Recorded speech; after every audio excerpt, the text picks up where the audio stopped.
Assalamualaikum warahmatullahi wabarakatuh. Alhamdulillahirrabbilalamin. Wabihi nasta'in wala umrid dunya waddin.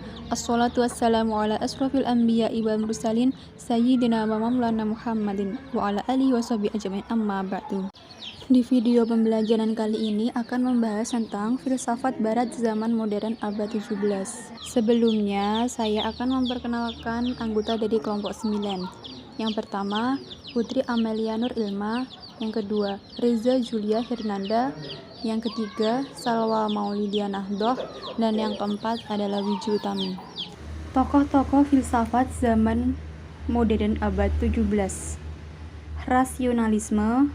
Yang pertama, René Descartes. Kedua, Baruch Spinoza. 3. Gottfried Wilhelm Leibniz. Empirisme. Pertama, John Locke. Kedua, David Hume. Ketiga, Herbert Spencer. Rasionalisme adalah paham filsafat yang mengatakan bahwa akal atau reason adalah alat terpenting dalam memperoleh pengetahuan dan mengates pengetahuan.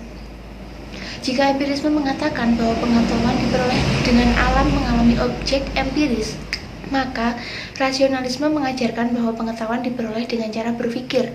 Alat dalam berpikir itu ialah kaidah-kaidah logis atau kaidah-kaidah logika. Tokoh-tokoh rasionalisme dan pemikirannya. Yang pertama adalah René Descartes. Descartes adalah filsuf Perancis yang dilahirkan pada tanggal 31 Maret 1596 Masehi di wilayah Turin, Perancis. Ia mempelajari bahasa-bahasa kuno, sastra, prosa, dan syair. Selain itu, dia juga mempelajari geografi, sejarah, astronomi, filsafat, dan teologi. Setelah mendapatkan gelar sarjana serata 1 di bidang hukum, ia mengabdikan dirinya di dunia militer. Setelah itu, ia keluar dan mulai berkelana di Eropa selama 9 tahun, dan meninggal pada tahun 1650. Bukunya yang terpenting di dalam filsafat murni adalah Discours de la Méthode, yaitu pada tahun 1637, dan Meditations pada tahun 1642. Metodenya disebut Gersteinsdorf atau keraguan Descartes, atau disebut juga Cogito Descartes. Pemikiran Descartes. Descartes memulai filsafat dari metode. Metode ini bergerak dari keraguan menuju kepastian. Keraguan Descartes hanya ditujukan untuk menjelaskan perbedaan sesuatu yang dapat diragukan dari sesuatu yang tidak dapat diragukan. Ia sendiri tidak pernah meragukan bahwa ia mampu menemukan keyakinan yang berada di balik keraguan itu, dan menggunakannya untuk membuktikan suatu kepastian di balik sesuatu. Keyakinan itu begitu jelas dan pasti atau clear and distinct, dan menghasilkan keyakinan yang sempurna. Aku yang sedang ragu itu disebabkan karena aku yang sedang berpikir. Kalau begitu, aku berpikir pasti ada dan benar. Jika aku berpikir ada, berarti aku ada sebab yang berpikir itu. Yang selanjutnya adalah Baruch Spinoza. Spinoza dilahirkan pada tanggal 24 November tahun 1632 dan meninggal pada tanggal 21 Februari 1677 Masehi. Nama aslinya setelah ia mengucilkan diri dari agama Yahudi, ia mengubah namanya menjadi Benedictus de Spinoza. Ia hidup di pinggiran kota Amsterdam. Spinoza dilahirkan oleh orang tua Yahudi yang melarikan diri dari pengejaran di Spanyol. Ia hidup di Amsterdam sampai dipaksa keluar oleh mereka yang membenci pikiran bebasnya. Bahkan sampai ada yang berusaha untuk membunuhnya. Orang-orang dari Kristen Ortodoks tidak menyukainya, sebab apa yang dilihatnya sebagai ateisme. Pemikiran Spinoza. Pemikiran Spinoza yang terkenal adalah ajaran mengenai substansi adalah tunggal, yang mutlak dan tak terbatas, yaitu Allah atau alam. Baginya, Tuhan dan alam semesta adalah satu, dan Tuhan juga mempunyai bentuk, yaitu seluruh alam jasmaniah. Oleh karena pemikirannya ini, sabda pun disebut sebagai penganut panteisme monistik. 3. Gottfried Wilhelm Leibniz 1646 sampai 1716. Leibniz lahir di kota Leipzig, Sachsen pada tahun 1646. meninggal pada tahun 1716. Ayahnya merupakan seorang ahli hukum dan profesor dalam bidang etika, dan ibunya adalah putri seorang ahli hukum pula. Ia telah belajar bahasa Yunani dan bahasa Latin pada usia 8 tahun berkat kumpulan buku-buku ayahnya yang luas. Pada usia 12 tahun, ia telah mengembangkan beberapa hipotesa logika yang menjadi bahasa simbol matematika. Ia adalah seorang filosof Jerman, matematikawan, fisikawan, dan sejarawan. Lama menjadi pegawai pemerintah, menjadi atase, pembantu penjabat tinggi negara pusat. Pemikiran Leibniz, monadologi. Pusat metafisikanya adalah idea tentang substansi yang dikembangkan dalam konsep monad. Spinoza berpendapat bahwa tidak hanya satu substansi itu banyak. Ia menyebut substansi-substansi itu monad.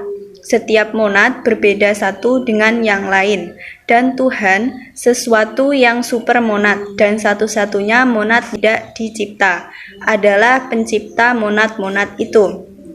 Maka karya Leibniz tentang ini diberi judul Monadologi yang ditulisnya pada tahun 1700. Empirisme adalah suatu doktrin filsafat yang menekankan peranan pengalaman dalam memperoleh pengetahuan, serta pengetahuan itu sendiri, dan mengecilkan peranan akal. Istilah empirisme diambil dari bahasa Yunani empiria yang berarti coba-coba atau pengalaman. Sebagai suatu doktrin, empirisme adalah lawan rasionalisme. Untuk memahami doktrin ini perlu dipahami lebih dahulu ciri pokok empirisme, yaitu mengenai teori tentang makna dan teori tentang pengetahuan. Tokoh-tokoh empirisme dan pemikirannya. 1. John Locke atau 1632 sampai 1704. John Locke lahir tanggal 29 Agustus 1632 di Wrexham atau Somersetshire dan meninggal di Oates atau Essex tanggal 28 Oktober 1704. Tahun 1647 sampai 1652 ia belajar di Westminster. Tahun 1652 ia masuki Universitas Oxford mempelajari agama Kristen. Pemikiran John Locke. Tidak ada ide yang diturunkan seperti yang diajarkan Plato. Dengan kata lain, Locke menolak adanya innate ide, adequate ide dari Spinoza, truth of reason dari Leibniz. Semuanya ditolaknya. Yang innate atau bawaan itu tidak ada. Ia mengatakan bahwa apa yang dianggapnya pada jiwa substansi adalah pengertian tentang objek sebagai ide, tentang objek itu yang dibentuk oleh jiwa berdasarkan masukan dari indera. Akan tetapi Locke tidak berani menegaskan bahwa ide itu adalah substansi objek. Substansi adalah persoalan metafisika sepanjang masa. Yang kedua yaitu David Hume atau 1711 sampai 1776. Hume lahir pada tanggal 7 Mei 1711 di Edinburgh, Inggris, dan meninggal pada tanggal 25 Agustus 1776. Dia adalah seorang filsuf empiris radikal. Hume menulis sebuah karya yang sangat termasyhur, Treatise of Human Nature. Hume juga seorang yang meminati politik internasional. Pada tahun 1748, ia menulis buku yang memang terkenal yaitu An Inquiry Concerning Human Understanding. Baik buku Treatise maupun buku Inquiry keduanya menggunakan metode empirisme. Pemikiran Hume, pemikiran empirismenya terakumulasi dalam ungkapannya yang singkat, yaitu I never get myself at any time without a perception, atau saya selalu memiliki persepsi pada setiap pengalaman saya. Dari ungkapan ini, Hume menyampaikan bahwa seluruh pemikiran dan pengalaman tersusun dari rangkaian-rangkaian kesan atau impression. Pemikiran ini lebih maju selangkah dalam merumuskan bagaimana sesuatu pengetahuan terangkai dari pengalaman, yaitu melalui suatu institusi dalam diri manusia, atau impression atau kesan yang disistematiskan dan kemudian menjadi pengetahuan. Pemikiran Hume ini merupakan usaha analisis agar empirisme dapat dirasionalkan, terutama dalam pemunculan ilmu pengetahuan yang didasarkan pada pengamatan atau observasi dan uji coba atau eksperimentasi, kemudian menimbulkan kesan-kesan, kemudian pengertian-pengertian, dan akhirnya pengetahuan. Herbert Spencer 1820 sampai 1903, lahir 27 April 1820, merupakan seorang filsuf Inggris, ahli biologi, antropologi, dan sosiolog yang terkenal dengan teori Darwinisme sosial di mana kekuatan fisik yang superior membentuk sejarah. Ia meninggal pada 8 Desember 1903. Pemikiran Herbert Spencer, filsafatnya berpusat pada teori evolusi. Kita berpikir dengan cara menghubung-hubungkan pengetahuan. Pikiran kita dibentuk dengan gejala-gejala.